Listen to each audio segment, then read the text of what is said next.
We're lucky here because this is the first stereo pair of Voigt 4-foot horns with bass horns that have ever been made, and Malcolm at Lowther has made a beautiful job of them, and they sound absolutely amazing.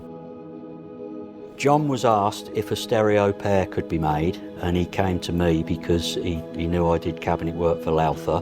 There weren't a full set of plans anywhere. That's quite true. If you remember, we had the bass horn plans, that original. That was the easy bit. That was the easy bit.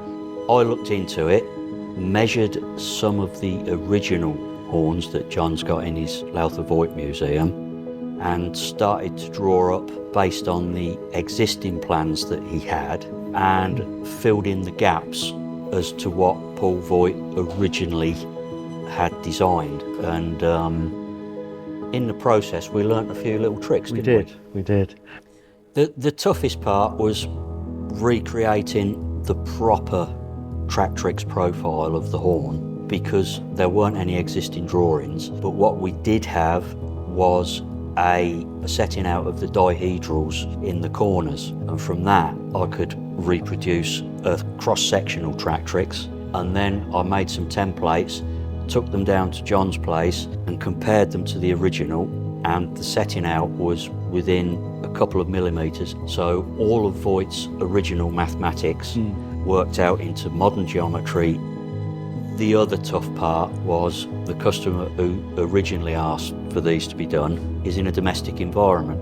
Now, these, John, were never made to go in houses. No, they weren't. And the old ones looked pretty ropey because they were just made to sit in cinemas. They were just unfinished birch plywood, as you say, sometimes stained or painted. So what I've tried to do with this pair is to keep the old industrial heritage look without tidying it up too much, but veneering the inside of the horn. So in the right domestic environment, they really are a nice, imposing piece of furniture. Absolutely. You've also improved. The original horn was wing nuts, holding it together. Yeah, all the fixings are stainless steel and they all look nice and industrial again. A lot of the stuff that wasn't available to Voigt back in the day, we're talking about 20s. Right, really. You were looking at animal glue and Hessian cloth. You know, we're now looking at modern resin glues, different veneering techniques, modern paints and bending plywoods.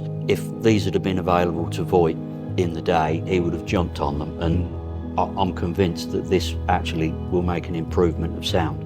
And in the horn world, every tiny little bit helps. Every little bit of streamlining, every little bit of airflow, every little tight joint makes a hell of a difference to the sound. The fascinating thing is going backwards 100 years to go forwards. And we haven't really gone anywhere in that 100 years. All the thinking and the quality of sound was already there. Considering the design is 100 years old, it's quite a landmark to me.